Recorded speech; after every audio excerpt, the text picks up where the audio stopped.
200 milliards de dollars, c'est le marché de l'intelligence artificielle en 2024. Et ça se développe à toute vitesse. Bonjour à tous, nous sommes en direct de New York et nous allons parler aujourd'hui de l'intelligence artificielle et de son effet sur votre quotidien. Comment utiliser l'intelligence artificielle dans votre quotidien, dans votre vie quotidienne pour gagner du temps, vous fatiguer moins, etc.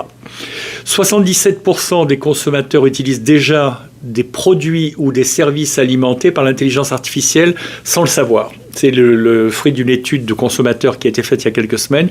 77% des consommateurs, c'est-à-dire on est tous des consommateurs, espérons-le, 77% utilisent déjà l'intelligence artificielle, la plupart sans le savoir.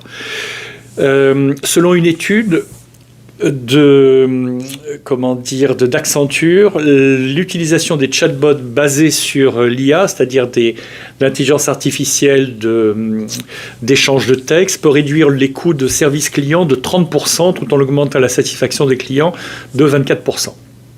Donc les clients sont contents et puis le patron est content parce qu'on va plus vite, qu'on gagne plus d'argent. Donc il a le choix, soit il gagne plus d'argent, soit il gagnera plus d'argent en virant des employés. C'est là où ça ne va pas. C'est là où ça ne va pas et c'est là où il va falloir maîtriser l'intelligence artificielle pour qu'elle ne soit pas destructrice des emplois et de l'économie, parce qu'on ne sait pas encore ce qu'on va faire derrière. Donc il va falloir ménager ça avec discernement et se pencher là-dessus pour les politiques et pour les chefs d'entreprise, pour les individus et les agents économiques. Il va vraiment trouver une solution. Et puis pour les philosophes et pour les éthiciens, c'est-à-dire ceux qui font de l'éthique, éthisticiens, voilà, qui font de l'éthique, c'est-à-dire de bien comprendre comment on peut utiliser l'intelligence artificielle positivement, mais pas en détruisant de l'emploi sans les remplacer. Alors comment est-ce que vous pouvez utiliser l'intelligence artificielle dans votre propre vie? D'abord, un premier exemple, vous pouvez améliorer la productivité. Des applications et des assistants virtuels basés sur l'intelligence artificielle peuvent vous aider à organiser votre emploi du temps, à gérer vos tâches, à rester concentré. Vous voyez tout de suite, quand je dis ça, des choses qui vous sont familières sur Alexia, sur autre chose, sur des alertes, des sonneries, des agendas qui vous disent un certain nombre de choses, qui vous le rappellent quand vous avez oublié, etc. Que ce soit en planifiant vos rendez-vous, en vous rappelant des échéances, bien sûr, de payer le loyer, autre chose, parce que des fois on n'y pense pas. Quand on paye ses cartes de crédit, il y a une date limite pour payer ses cartes de crédit. Le problème, c'est qu'on l'oublie tout le temps, et si on l'oublie tout le temps, il vous charge $30 ou $50 ou la même chose en euros parce que vous êtes en retard dans vos paiements. Donc l'intelligence artificielle va vous rappeler de payer vos échéances à temps. L'intelligence artificielle aussi est très bénéfique pour la santé et le bien-être. Les dispositifs de suivi de santé alimentaire par l'intelligence artificielle peuvent surveiller vos activités physiques, votre sommeil et votre alimentation. Alors on se dit, oui, mais je vais être fliqué de tous les côtés. Non, c'est pour votre bien. C'est-à-dire que objectivement, au début, ça va un peu surprendre, et puis finalement, si on a un ami qui vous dit non, il faut que tu perdes un peu de poids, ou il faut que tu en perdes beaucoup, ce que je te propose, c'est un régime sur tant de temps, mange des tomates, c'est bon, les poivrons, ça va te donner des acidités, enfin, quoi qu'il en soit, ce genre de compagnon d'intelligence artificielle est quelque chose qui est bénéfique pour notre santé. Bien entendu, c'est ne pas parler de l'intelligence artificielle sur toutes les applications qu'on a dans les salles d'opération, la chirurgie, etc. Et c'est-à-dire que ça vous permet de rester en vie, d'améliorer votre confort physique beaucoup mieux grâce à l'intelligence artificielle. On voit maintenant des applications qui ne sont pas que de l'intelligence artificielle, mais on a vu récemment des connexions avec l'intelligence artificielle et d'autres moyens informatiques entre le cerveau et la moelle épinière et la colonne vertébrale de quelqu'un qui était paralysé et qui a pu recommencer à marcher avec l'intelligence artificielle et les autres moyens, puisqu'on arrivait à recréer les fonctions motrices. Il arrivait même à monter des marches, etc. Et puis après, il y a de la rééducation, il y a à apprendre à s'en servir, mais c'est passionnant. C'est émouvant, c'est passionnant et ça va changer notre vie.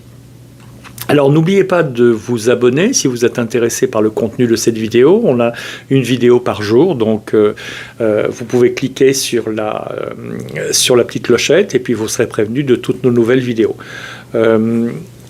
Nous avons aussi quelque chose qui est, qui vous est utile. C'est notre sponsor qui a un MBA 100% en ligne. Notre sponsor, c'est BHSU University, une université américaine en ligne, qui a 25% de son enseignement qui est de l'intelligence artificielle appliquée au business. Donc c'est très intéressant pour vous si vous voulez garder votre emploi. Ça va vous aider parce que vous resterez dans la course. Et donc, vous aurez une valeur pour votre employeur ou pour vos associés ou pour l'entreprise en général.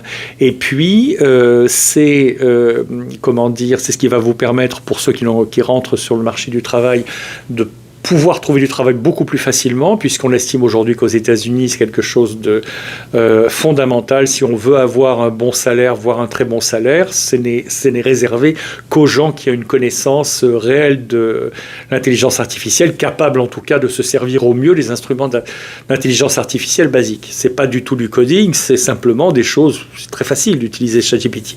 Encore faut-il utiliser ChatGPT 4 et savoir quoi lui demander et comment, etc. Donc tous ces skills qui se développent, ce sont tous ces skills, ces façons de faire, c'est ce savoir-faire, c'est quelque chose qu'il vous faut acquérir. Et ce MBA vous est très utile. En tout cas, ceux qui le font trouvent que c'est très utile. Et moi aussi. L'utilisation de l'intelligence artificielle dans les soins de santé pourrait potentiellement réduire de 30% les erreurs médicales d'ici 2026. Alors, le notez pas parce que ça va donner lieu, surtout aux États-Unis, à des procès, à des tas de choses. Donc, on ne peut pas l'affirmer. Mais c'est vrai que l'intelligence artificielle entre dans le domaine de la santé et permet d'éviter, de détecter les signes avant-coureurs ou de détecter mieux les maladies et de mieux les diagnostiquer. Bien sûr, on a toujours besoin d'un médecin, d'une infirmière, mais l'intelligence artificielle est fondamentale. C'est-à-dire qu'elle révolutionne complètement l'industrie du médicament, la chirurgie, les soins en général. L'intelligence artificielle pour les loisirs et le divertissement, là je vois que j'ai plus de monde, vous dressez l'oreille. Les plateformes de streaming utilisent les algorithmes d'intelligence artificielle pour recommander les films. C'est vrai que, ou même il y a des micros d'ambiance qui, quand vous dites quelque chose à votre partenaire ou à votre enfant ou à votre père, et tout d'un coup c'est enregistré, et puis à un moment YouTube va vous proposer, ou Netflix, etc., des vidéos qui sont en rapport, des films qui sont en rapport avec ce que vous aimez. Des fois, on a même l'impression que quand on pense quelque chose, l'intelligence artificielle le détecte et vous donne ensuite à en connaître. Je ne sais pas où ça en est. En tout cas, Elon Musk vient d'avoir l'acceptation par la Food and Drug Administration d'implanter des chips, des puces électroniques dans les cerveaux humains pour pouvoir commander à distance les ordinateurs, etc., sans passer par la voix, taper son texte, etc., mais directement en échange d'informations qui viennent de la pensée. Voilà. Si vous avez aimé notre vidéo, vous pouvez souscrire, cliquer la petite cloche, et à demain pour une autre vidéo.